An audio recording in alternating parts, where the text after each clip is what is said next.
Hello everybody, my name is Abhishek. I am a PhD scholar at University of Hamburg and also a faculty there, of course contractual. And before joining University of Hamburg as a PhD scholar and a faculty, I was working with National University of Judicial Sciences as assistant professor. I'm here to talk about the criminology. However, the topic that I am dealing with within the module of criminology is organized crime, its nature, meaning, and forms. That's what we are going to discuss in this present module.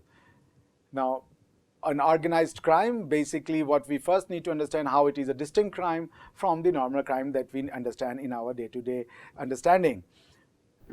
Before we talk about the concept of organized crime as it exists in the criminal law, it is absolutely important here for us to discuss the meaning of the term crime and then develop upon it the concept of organized crime. The two central question would be that how crime is different from organized crime. In other words, could we study a crime within the organized crime, or could we study the concept of crime within the concept of organized crime, or vice versa? So what we are trying to study here is to first understand, is there a distinction between organized crime and crime per se?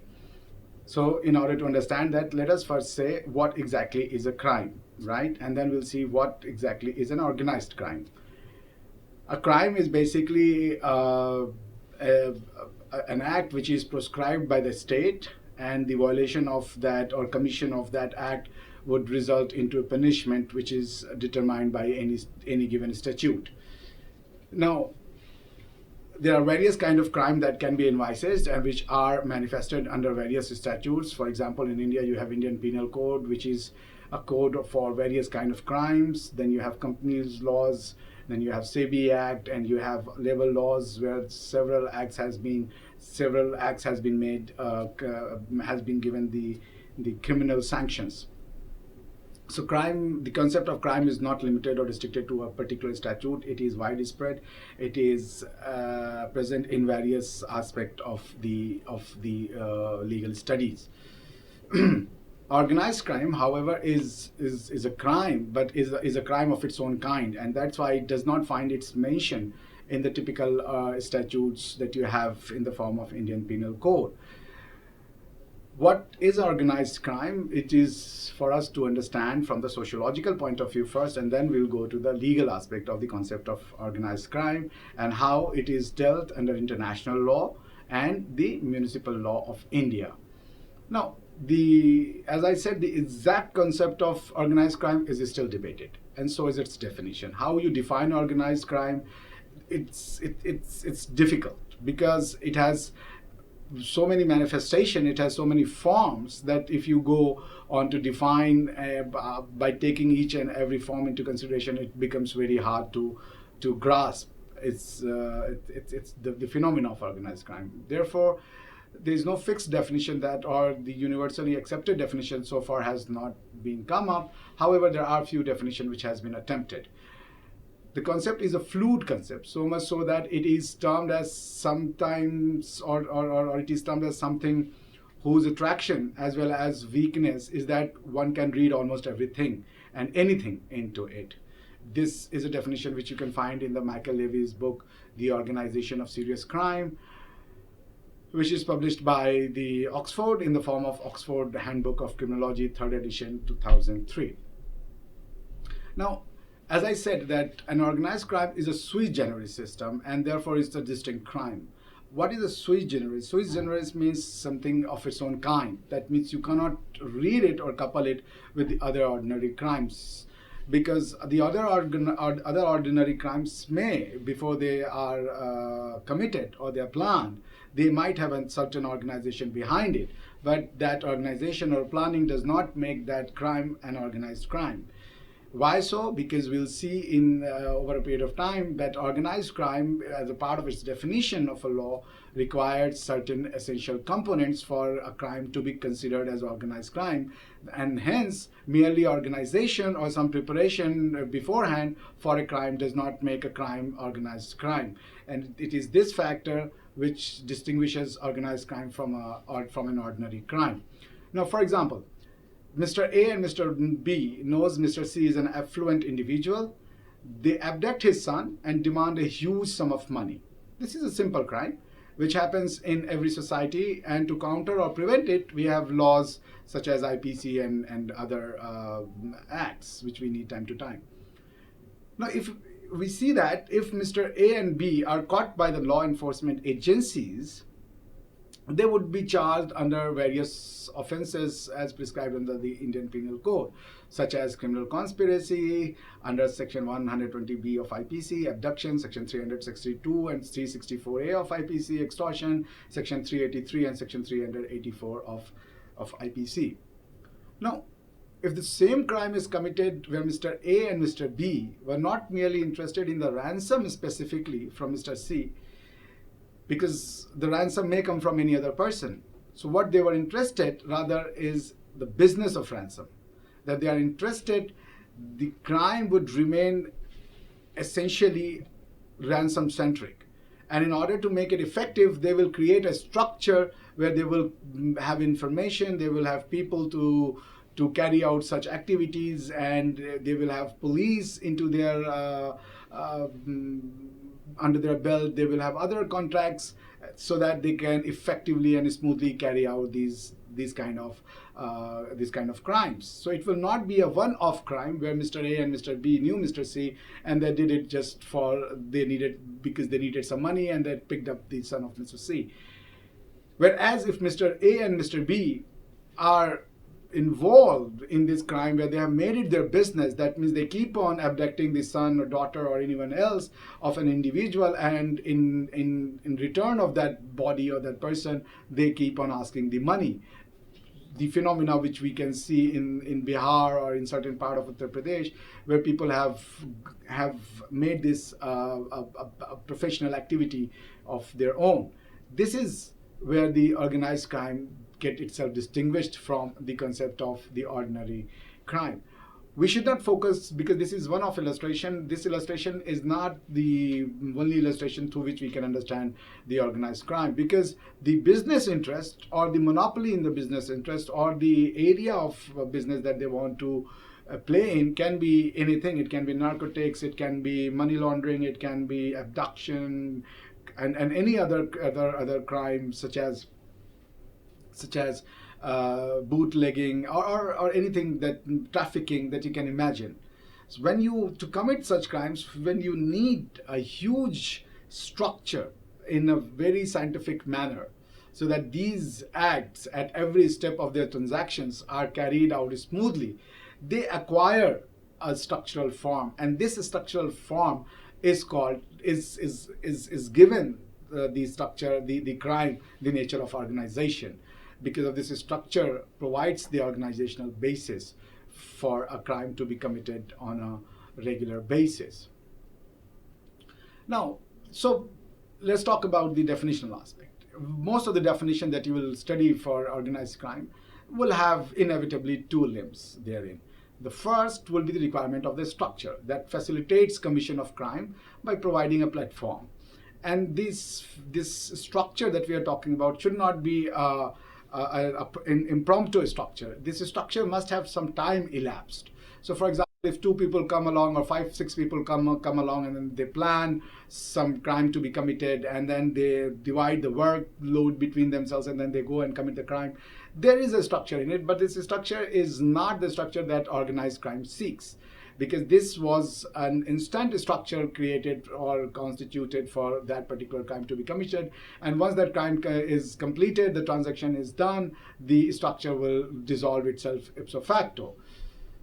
So the structure that we look for in the organized crime is a structure which must have some time period elapsed, and which we will see has been made the part of definition of various organized crime definitions that has been accepted by the international organizations or even the municipal statutes. Now, after the structure, the second element is the element of a purpose for which such structures are formed. Now, a purpose can be anything. For example, it can be for the monopoly over a business trade. Let's say money laundering. You do not want other people to to come and transact in this business, that's also a purpose. To acquire a particular market, that's also a purpose. To have a say in a particular business or in ideology, that also acquires a purpose. So it can be commercial profit, acquisition of power, or acquisition of certain markets, or ideology. So these two components you will find inevitably present in all the definitions of the organized crime. These, again, to repeat, the two limbs for a definitional aspect of an organized crime would be the structure for the commission of such crimes and the purpose for which such structures are formed. And that will also determine the nature of the structure. That means what kind of people are involved in such structures. The organizational structure creates market-like situation. It is this interplay of organizational structure and its catering to a niche market, it creates sui generis system of organized crime. A market which every society would not like to be present in their society.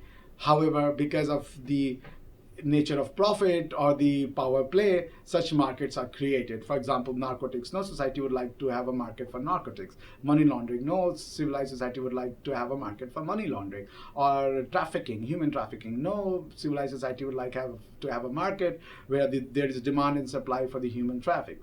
So organized crime would create such market because of the demand and supply thing. They will acquire the ability to deliver to those demands, and by delivering such demands, they create a market-like structure within the structural edifice of the organized crime. Now, how the concept was evolved, organized crime, where was it studied? It's not the India where the problem of organized crime surfaced. The concept of organized crime was first surfaced in the United States of America, and it was studied also there in the United States of America. Therefore, it is important for us to understand how did they approach to the problem of organized crime, what was their solution, and what was their analysis about the problem and the solution. Therefore, the exact term, that means organized crime, was first time used in 1896 in the annual report of the New York Society for the Prevention of Crime. The study and its further evolution gave birth to debate if the organized crime is who-centric or what-centric. A who-centric concept of organized crimes focuses on who has committed the crime. Thus, it is a particular group of person whose act could only be constitutive of organized crime, otherwise not. To illustrate, for example, in America, it was seen that the certain Italian people, they created a mafia or an organizational structure to commit a crime, which was called as mafia. So what they understood initially in the United States of America, that it is the Italians, whenever they are involved in certain crimes, it will be organized crime, and if other person are doing the same crime, it will not be an organized crime because it is not created by the Italian family-based structural criminal bodies. So this approach initially taken in America is called the who-based approach. That means they said that it is the people or the ethnicity of the people who are committing certain crimes would only be constitutive of organized crime. And if the similar crimes are committed by certain other people, this will not be an organized crime. Now, the second approach that later on developed was the what approach. That means instead of who is committing it, what is being committed to be the determining principle for the understanding of the organized crime. For example, the activity, certain illegal activity in narcotics, in money laundering, or in human trafficking, or in similar other things, were taken as the prime or the primary source for the commission of organized crime. So these two approach essentially and initially determined the scientific approach for the study. That means the first was the who-based, and then later on the what-based approach.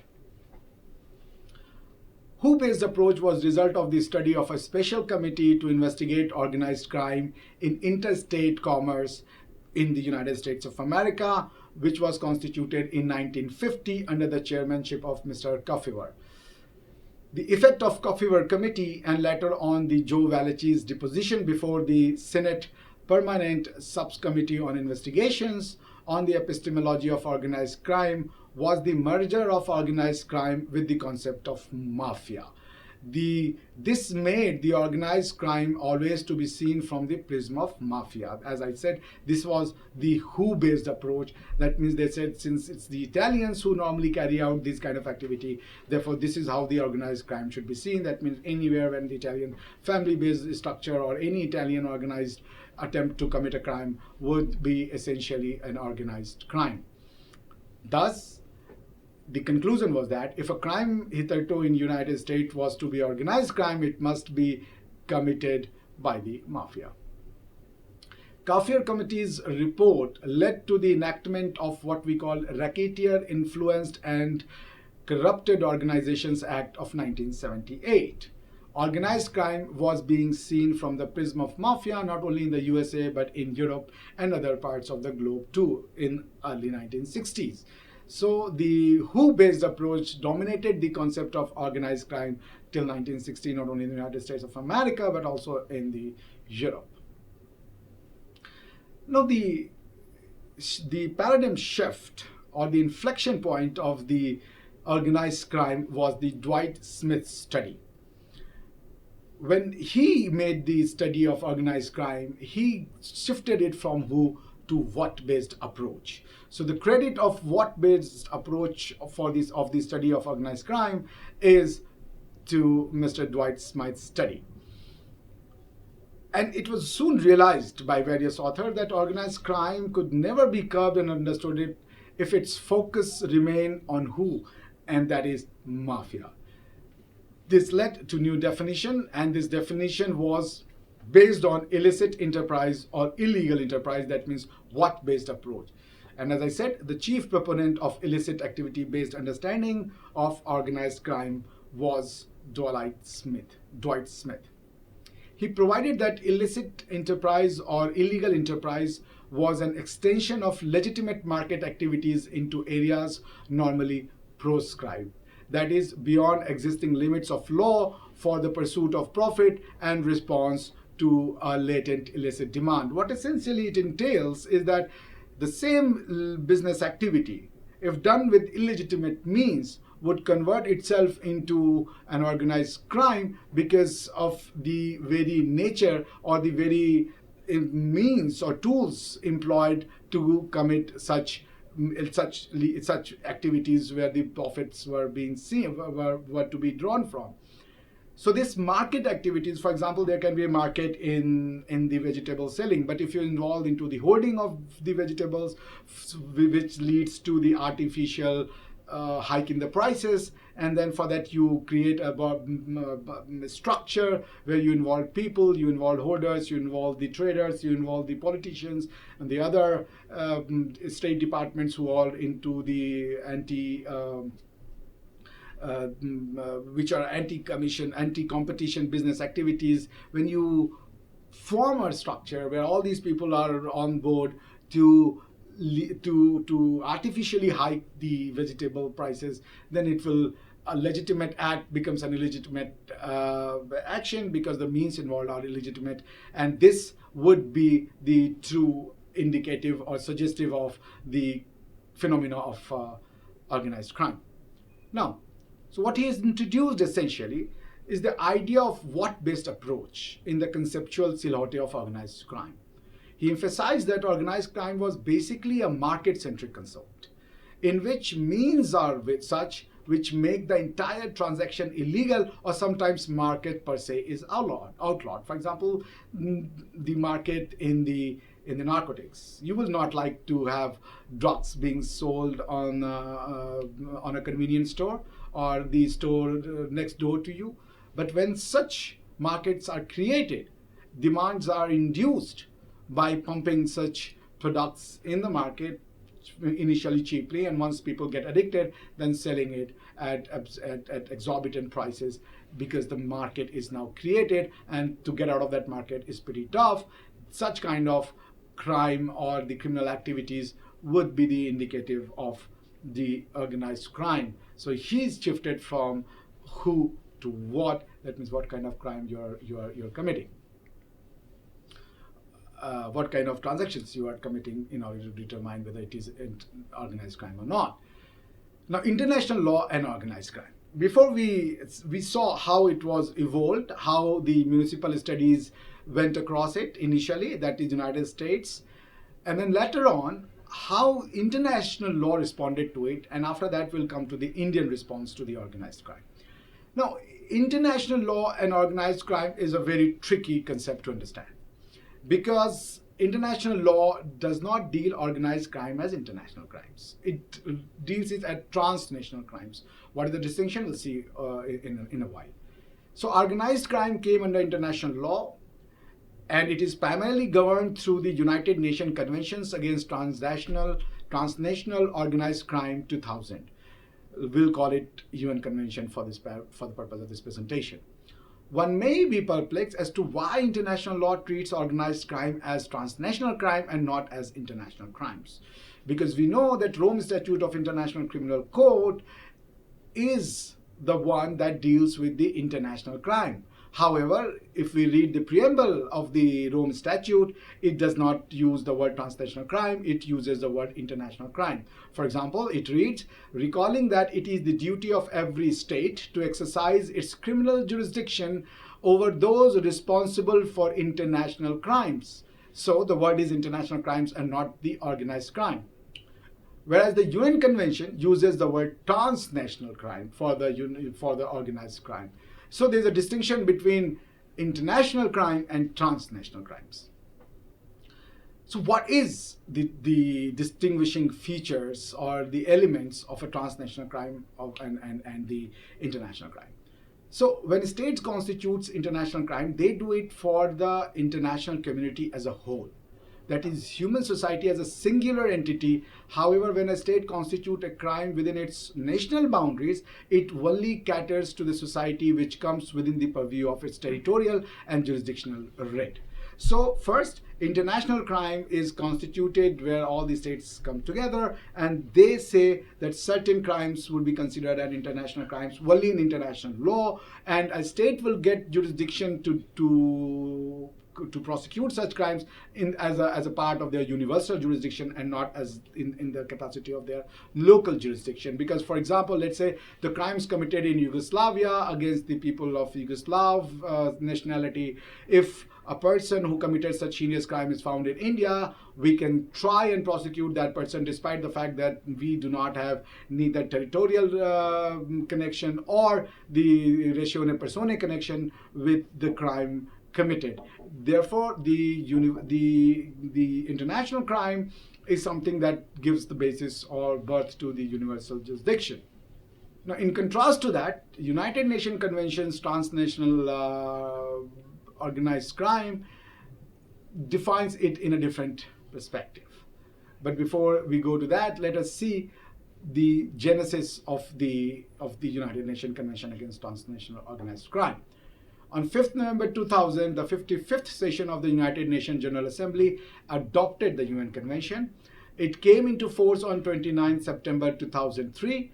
As of July 2016, it had total 187 members, Democratic People's Republic of Korea being the newest entrant, joining the UN Convention on 17th June of 2016. India signed the United Nations Convention on 12 December 2002 and ratified the same on 5th May 2011. It is also known as Palermo Convention as it was adopted in the Palermo, Italy. The UN Convention is further supplemented by 3 protocols thereto. The first protocol is Protocol to Prevent, Suppress and Punish Trafficking in Persons, especially women and children, supplementing the United Nations Convention Against Transnational Organized Crime. The second protocol is Protocol Against the Smuggling of Migrants by Land, Sea and Air, supplementing the United Nations Convention Against the Transnational Organized Crime. The third and the last one is the Protocol Against the Illicit Manufacturing of and Trafficking in Firearms, their parts and components and ammunitions, and again supplementing the United Nations Convention Against the Transnational Organized Crime. United Nations Convention defines the transnational organized crime rather than organized crime. The UN Convention does not provide for a singular definition of transnational organized crime.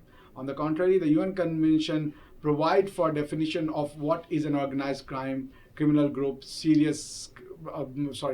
the UN Convention instead provides for definitions of what is an organized criminal group, serious crimes or offenses to be committed by these organized criminal group, and what is it that provides a transnational character to the organized crime.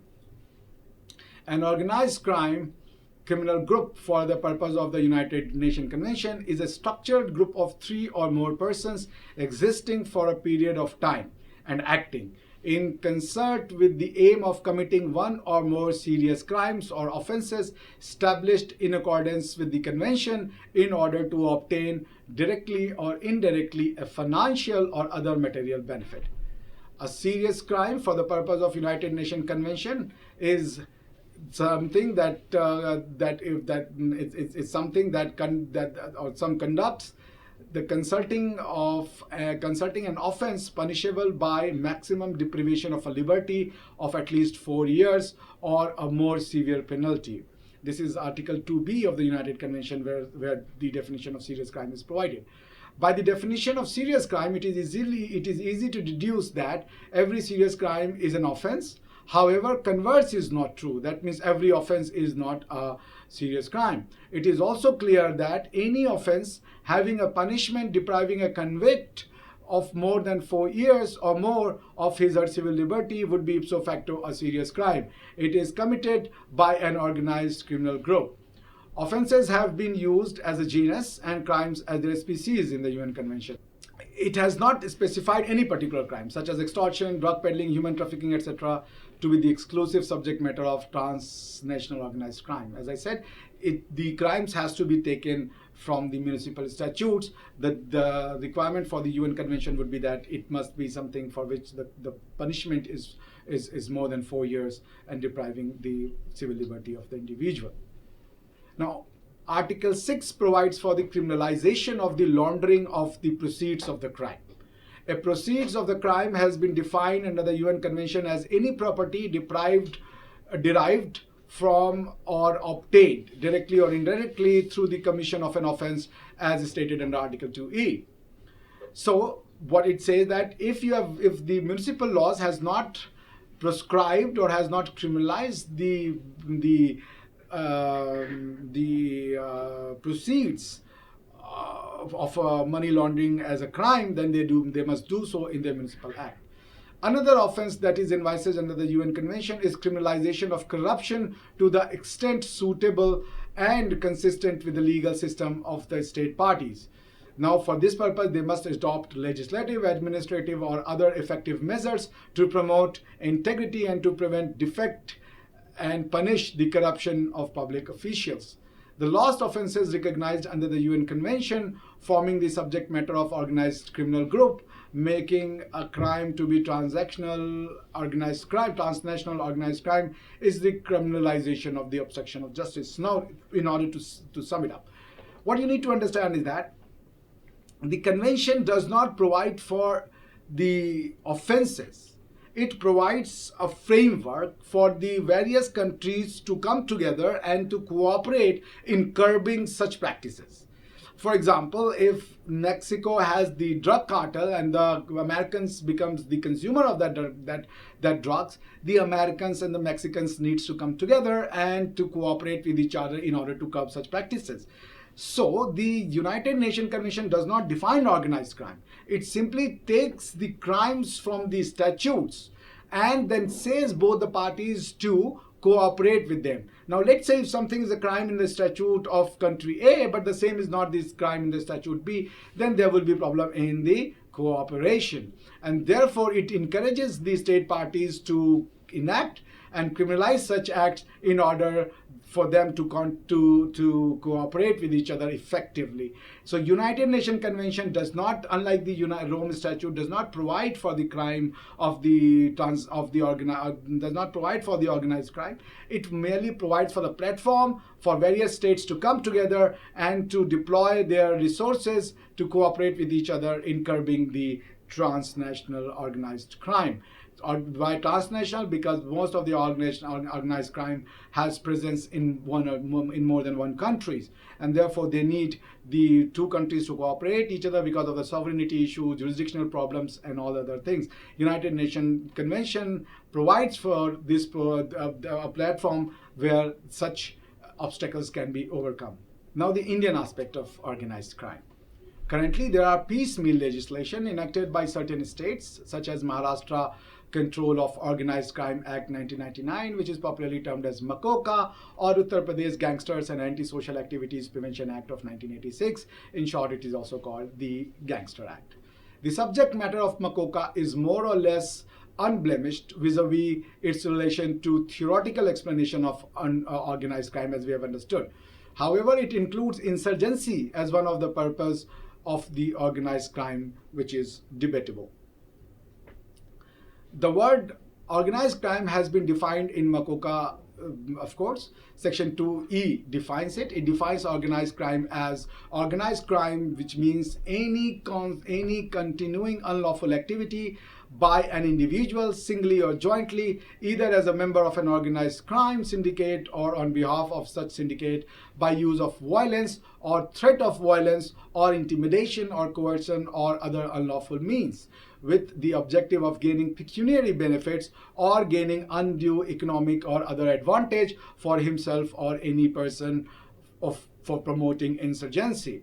Now, insurgency part we'll see in a while, but if you see, the essential element of this crime, the definition that we have provided, is that it is not only that it can be committed by a group, it is even a person who is an individual and he is committing a crime which is listed in MACOCA singly also, he can be prosecuted for the crime of the organized crime. Similarly, the other important thing is that the use of violence has been emphasized. That means if there is no presence of the violence, then perhaps the same crime would not be committed for the purpose of MACOCA, would not be an organized crime.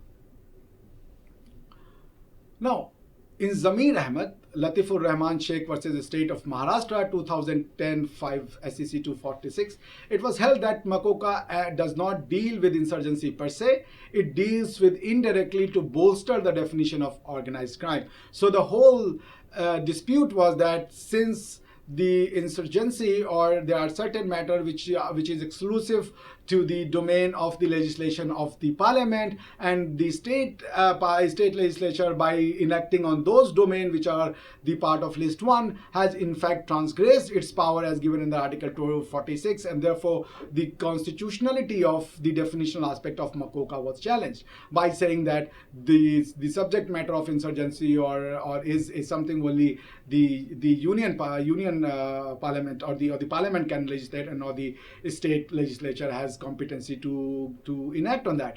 This argument was rejected in the Zamir Ahmed Latifur Rahman Sheikh case, where it was said that the MACOCA does not deal with the insurgency per se, it merely deals with the aspect of insurgency where the organized crime is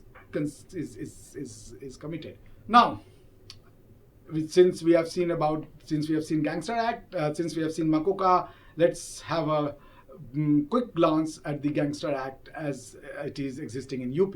The Gangster Act lays down the ingredients of its subject matter in the scope of application clause, which defines what is it that constitute gang for the purpose thereof.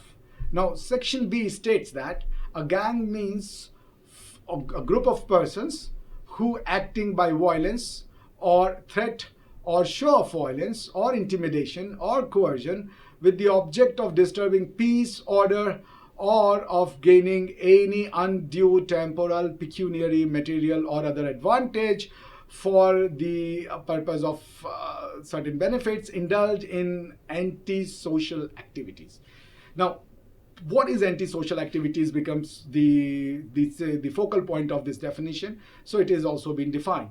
Antisocial activities, among other things, the statute says are, for the purpose of Gangster Act, are offences punishable under the chapters 16, 17, 18 of the IPC, and host of other violation of laws such as UP Excise Act, Narcotic Drugs and Psychotropic Substance Act of 1985, suppression of immoral traffic in women and children, 1956, Public Gambling Act, 1867, and certain other acts. These all activities have been termed as the antisocial activity.